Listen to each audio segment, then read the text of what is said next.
I've always felt like One Piece was an amazing series because people were looking forward to seeing events in the past as much as events in the future. Like, many people are excited to see that final war, but they want to see the epic wars from the back in the days. And it even goes for the current timeline. Like, the current story right now is in Wano, but a lot of people like to go back and read chapters and arcs from back in the days. And one of my favorite moments is Luffy and Blackbeard's first meeting, because these characters have been talked about in the community for a long time. These guys are gonna go at it. Blackbeard's gonna be the final villain. Luffy's the main character. The battle for Pirate King. They both are like the most hungry for the One Piece, if you think about it. Like, they just definitely want that Pirate King title. And when they meet, some inspiring words were said by Blackbeard, a guy who we should hate, because after this, Blackbeard does nothing that makes us think, okay, this guy's a good dude. But back in the days, we were like, yo, this guy might be a member of the Roger Pirates. Who is this guy? When you do not know who Blackbeard is, the words he's saying is inspiring. A man's dream never dies. That has always spoke to me. Like, even a small thing he says is like, let them laugh, yo. And you can actually apply that in your daily life, not just anime, in your daily life. Like, let them laugh, yo. Keep on grinding, yo. Who cares what they think, yo? Just keep focusing on yourself. Blackbeard was definitely spitting some hot truths. But I do want to say this. There's other moments like Impel Down that resonated with me when Blackbeard sees Luffy and they're seeing each other and Luffy does not like this guy. But Blackbeard says some inspiring stuff again. Skypiea existed, right? It's the same for One Piece, because back in Jaya, Bellamy was laughing and Blackbeard's like, Skypiea does exist, and pretty much giving Luffy that motivation. This guy's a motivational speaker, but he's definitely a treacherous dude. Like, he's not a good dude, but he things he says is like very, very, how to say, is wise. One Piece is the same. Skypiea existed, One Piece is the same. That always resonated with me. And the final moment I want to talk about is just Rosa, because this is after the war. Blackbeard has done all his evil things. Luffy's pissed off, and Blackbeard's like, I want Ace's fruit, like, because Ace turned me down when I asked him to join my crew. They're showing you this connection right here, and he wants Jesus Burgers, one of his closest pirate members, to get Ace's fruit ability. That shows a lot from Blackbeard. He really wanted Aces in his crew. It makes sense. Blackbeard was on the second division. His captain was Ace. Like, they definitely, even though Blackbeard did his tactics, he never really hated Ace. I never felt like Blackbeard hated Ace. But of course, Luffy does not want to hear that, and he's like, I'm gonna get that Mary Mary no Me. Of course, Sabo ate it, which was blessed, which was amazing. But still, all I want to say is this. Why am I talking about Luffy vs. Blackbeard when this video title is the Willa D War? It's about Rocks, Roger, Garp. Well, I feel like this war from the past is going to definitely connect to the war in the final story. As you see, I'm trying to say it's going to be very, very poetic. We know Rocks D Xebec, Gold D Roger, Monkey D Garp. Well, I feel like at the end of the story, Marshall D Teed and Monkey D Luffy will definitely have that same sort of Willa D war. Make sure you guys definitely subscribe for more One Piece content and like this video. A lot of you guys are not liking this video, so please like this video.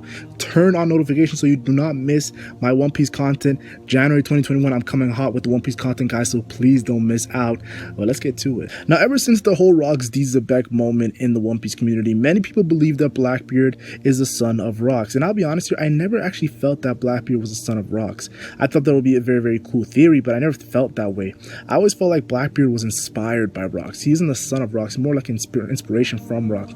In a similar fashion, how Luffy's inspired by Roger in a sense to become the Pirate King. Like, Luffy respects the Pirate King is the same way that probably Marshall D. Teach respects Rocks, and they probably move in a similar way, but I don't think it's blood related when it comes to these characters. And I definitely want to say, when it comes to Rocks, Big Mom, Kaido, like when they were coming together, Fujitori's reaction when Nakano was telling him just shows you how legendary this crew was. Like, these crew were pretty much killing each other amongst the crew. Like, that's a savage crew, and they were known as the strongest crew. And they formed on the Pirate Island Beehive, the same island that Blackbeard's on. All I'm saying is there's definitely a connection with Blackbeard and Rocks. I just don't think it's blood related. Like, this guy who does not sleep, that when I found out Blackbeard does not sleep, I'm like, this guy is definitely on demon time, yo. And I definitely want to say this, when it comes to Blackbeard, he has the level 6ers, which is very similar to how Rocks has a strong crew, level 6 Impel Down. Like, this guy Blackbeard has definitely a very, very powerful crew. He recently has asked Moria to join his crew. But before I talk enough about Blackbeard, I want to talk about the past, guys, because this title of the video is about the past. So let's rewind to nearly 40 years ago. Now, the biggest reason why we are hyped up about the Rocks Pirates is because it had a young Whitebeard. It had a young Big Mom. It had a young Kaido. And this is 3 of the 4 Yonkos. Like, during Marineford, there was 4 Yonkos. During Enies Lobby, there was 4 Yonkos. 3 of them were a part of Rocks. Of course, we're going to be excited. Like, that's a majority of the story that we've seen the Yonkos. And then, like, we always look up to these Yonkos, Kaido, Big Mom, Whitebeard. To know that they're all part of one man, like, under one man, just shows you how powerful this crew was. I know Shanks, red hair Shanks, is probably looking at these other Yonkos side-eyeing them like, yeah, you guys used to be a part of the same crew. You guys can all just team up and destroy me and pretty much become the greatest crew of all time again. I know Shanks is definitely thinking, like, I was part of Roger's crew, you guys are part of the Rocks crew. But still, let me move on. That's just a funny joke. Chapter 0. A chapter which a lot of people don't even know exists. Like, chapter 0 is a very, very interesting read, guys. I know a lot of people don't like the chapter because it's focused on Shiki, and Shiki's whole movie is kind of like filler, so it's not really, how to say this, it's not really, it doesn't really make sense because Shiki gets defeated by a pre-time skip Luffy, which is impossible how powerful Shiki is. But still, let me talk about chapter 0. You see moments like Garp denying promotion, and we always thought, why was Garp always denying that promotion to Admiral? Like, why did he want to keep on being a Vice Admiral? And even in his prime, before Roger became the Pirate King, he was denying that Admiral position, and Sengoku was an Admiral. But we find out later on by Sengoku that Garp definitely did not want to serve under the Celestial Dragons. We see that hatred during the Reverie. Also, one of the biggest things is Shiki. Shiki was a part of the Rocks Pirates. And I talk about how young Big Mom, young Kaido, young Whitebeard, how powerful, like how hyped that is, 3 of the 4 Yonkos. Shiki was a legendary character. Like Ichiro Oda, the man who made One Piece, pretty much said if there was a Yonko system back in the day, it would have been Roger, Whitebeard, Big Mom, and Shiki during the 20 years ago, during the Pirate King era. Just shows you how respected Oda sees Shiki as. This guy pretty much wanted to conquer the world, and he was asking Roger to be his right-hand man. Definitely had high aspirations. The Ed War was crazy and intense. Of course, Roger definitely won because some sort of crazy weather situation and an accident that Shiki had. I would definitely want to know more about the Ed War, and I think we'll find out more in the future. But of course, after this, Roger gets captured, and Shiki does not like that, and he pretty much goes to Marineford, fights Garp and Sengoku, powerful, like pretty much the most powerful Marines after Kong, and pretty much half of the Marineford was destroyed, just showing you how hype of a moment that is. Garp, who went up against Rocks, Shiki's former captain. Like, there's definitely some history between these guys.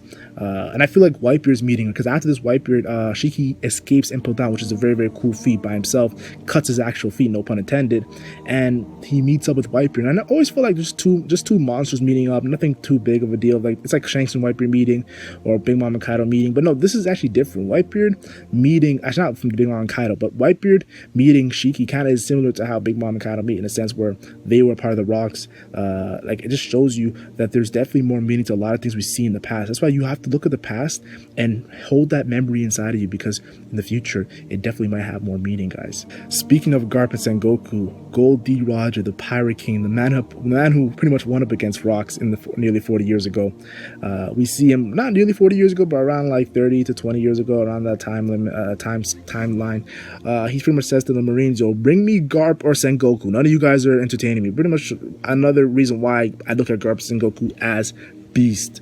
Like in chapter 0, Sengoku was the guy who was actually assigned to Shiki. Like, this shows you that they respect Sengoku's power to go up against Shiki and his crazy armada. But I do want to say this, it was crazy because Goldie Roger actually fights Whitebeard in the situation, and their fight of course was amazing. Roger, we see him use a move on Odin, Divine Departure. We see Whitebeard and Roger have a Conqueror's Hockey clash. They're not even touching each other, just crazy hockey feats. It was insane. Odin was completely shook. Like, these guys are on a whole nother level. But only made me think about Rocks even further. Like, these guys, the strongest man in the world, the Pirate King, their bounty's over 5 billion, and it's still, Rocks is on my mind. Like, I can't lie, I can't look at Whitebeard and Roger the same anymore. All I think about is what happened nearly 40 years ago when it comes to Rocks. A guy who's actually the captain of Whitebeard, a guy who's said to be Roger's most formidable foe. All these moments, like I said, Shiki meeting Whitebeard, Roger fighting Whitebeard, like, they always definitely make me think about one man. That's Rocks D Xebec. Now, of course, back in the day, they all had that moment where the Rocks pirates fell. When they fell on this island called God Valley, and this island was actually disappeared and it's crazy because the government wanted this island to be disappeared. When Sengoku said this, it made me think, was this island disappeared because the government wanted it to, or was it disappeared because something happened with Rocks Roger and Garp in this Willy D war. Now, moving on, I have to talk about the craziness of Rocks as a character. Like this guy, like I said, Rocks D Xebec, he has the initial D, and he's the second villainous character to have that initial D. Let's be honest here, most of the Willy D members we've seen are very heroic in a sense. When I say heroic, I mean they're really not antagonist kind of characters, they're more protagonist kind of characters. But Marshall D Teej and Rocks D Xebec, there's a connection right there. These two are the most villainous D members, showing you that in each side there's good and bad. Like even recently in the Reverie, the Celestial Dragon, part of Donko Hito's family, that Celestial Dragon got changed because of Otohime and what happened there in Fishman Island, just showing you how a heart can change. Just because you're born doesn't mean like you're going to become evil. It's how you're raised in a sense. But I do want to continue talking about how this guy Rocks D Xebec did a lot of things where they were taboo in a sense. The government did not want people to know what Rocks was doing. This makes me more intrigued about this character. He led 3 Yonkos, Roger's most formidable foe. This guy was doing a lot of things the government did not like. It makes me think about Emu and the Gorosei. Yes, I said Emu and the Gorosei, the empty throne. Rocks wanted to be the king of the world. Maybe he wanted that empty throne. He knew about it in the National Treasure. Doflamingo's laughing an Impel down right now.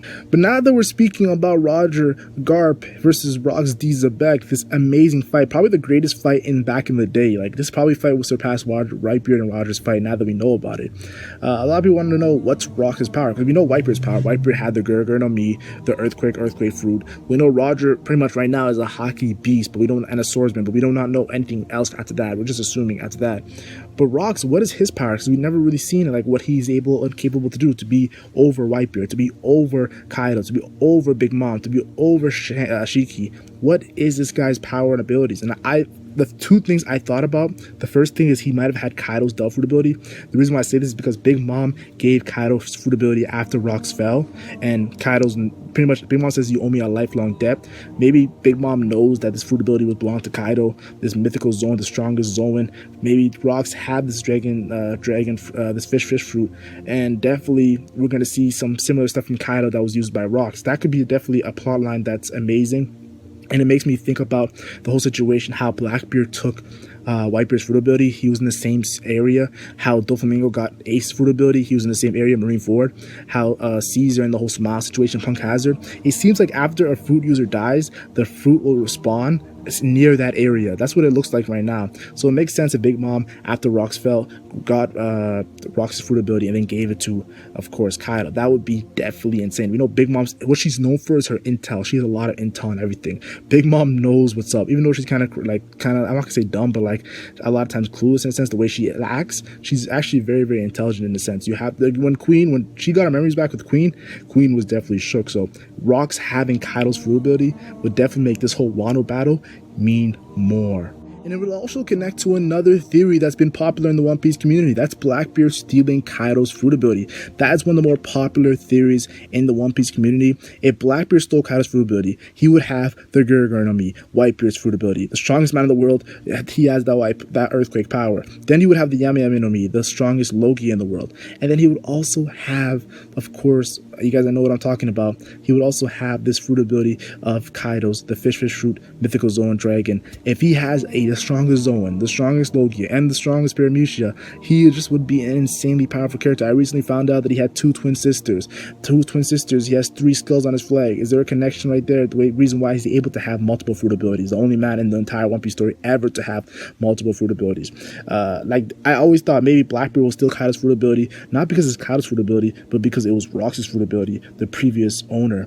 That would definitely be the biggest plot twist of all time. But regardless, people don't understand that Yami Yami no Mi, if he gets the Kaido's fruit ability, if he gets Whitebeard's fruit ability, there could be another moment where Rocks' power might have been the Yami Yami no Mi. This could be a situation where the Yami Yami no Mi could be underestimated just because it's his first fruit ability. A lot of people like to talk about this earthquake fruit and the third fruit he's going to get. But the Yami Yami no Mi, he might be the most strongest fruit ability at the end of the story because he is able to do things that we just never ever. Like, I'll be honest, when he had the Yami Yami no Mi, Blackbeard was not Yonko level. But after he reaches Yonko level with the 3 fruit abilities, the Yami Yami no Mi might be the most devastating. Like, it takes away the fruit abilities. Its power is insane. But you guys see what's pretty much said in the thumbnail. The Rocks Gomu Gomu no theory. Like, does he have the Gomu Gomu no fruit? Now, me personally, I think there's a very slim chance that he has his fruit ability. I think as a fan of the series, it would be very cool if he had the Gomu Gomu no Mi, but because Luffy's been using his fruit ability in front of Garp, in front of Big Mom, in front of Whitebeard, in front of Kaido, and no one has said one thing. I know Sengoku did say that they don't like to talk about that tale from back in the days because they never got along, but still, regardless, I think they would have said he has Rocks' fruit ability, and it would have been a crazy quote. Now, there's still a chance they could say in the battle, Big Mom and Kaido could say he's using Rocks' fruit ability like Rocks used to use it, and that would be crazy, a plot twist. My ankles would be definitely broken, but I feel like there's a slim chance that happened, honestly. I definitely feel like the whole situation of Shanks having that fruit ability, there could be a connection there. Shanks got the Gomu Gomu no Mi because he knows about the whole rock situation. That's why he's so shocked that Luffy ate it. But regardless, I think Shanks has a different connection to rocks, and this whole Gomu Gomu no fruit ability is a slim chance, guys. But I think it's a possibility, but it's very, very slim, guys. Now, I know what you're probably thinking. I mentioned Whitebeard. I mentioned Big Mom. I mentioned Kaido, and I mentioned Blackbeard. I mentioned pretty much all the emperors except one emperor, and that's Shanks. And a lot of people like to say Shanks could be the son of Rocks D Xebec. And now, me personally, I want to say there's a chance that Shanks could be the son of Rocks D Xebec. Shanks is a goated character. He's definitely worthy of the Will of D. Like, he's worthy of that title. I feel like it could be a similar situation how Ace was the son of Roger.